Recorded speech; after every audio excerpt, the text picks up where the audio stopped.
السلام عليكم ورحمة الله وبركاته. Diploma in Islamic Study.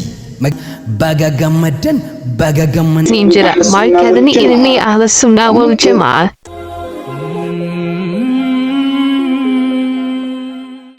Odu gammachiisa. Hin dhageenye, hin agarre hakkan jenne. Laalummaa fatarraa mulquun kan akkaan qaanfachiise. Ninjara, markadani ilmi ahla sunnah. Namoonni sagantaa kanarratti affeeramtan ustaazota, amiirotaa fi barattoota markaza. Akkasumas ummanni musliimaa kan ergaan kun isin dhaqqabe hundumti keessan eebba markazaa waan qabnuuf nurraa hin dhafnaa isiniin jedha.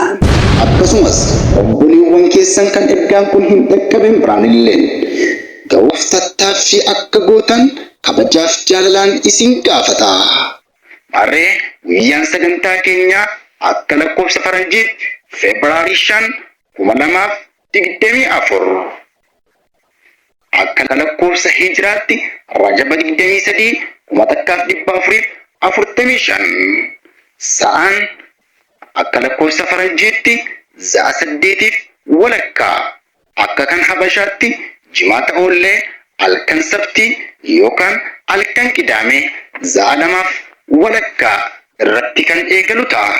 Warreen ergaan kun isin dhaqqabe dhufuuf karaa iyyafattanii Lakkoofsa bilbilaa iskiriinii jalatti argattu. bilbila duwwaa 7 duwwaa 352 2110 sarchii yoo gootan dura irratti kan argattan markaza ilmii ahla sunnaa wal jamaati. Gammachuu keenya waliin haa hirmaannu, waliif haa gammannu. Dura bu'aa fi gaggeessaa markaza kanaa kan ta'e Ustaaz Mustafaa Abbaa Qalbii. Sagantaan kun bifa owwaa ta'een qophii akkaan nama hawwatu qopheeffatee jira. Maarree sagantaa kanarratti warroonni affeeramtan hundinuu hin hafiinaa isiniin jennaan.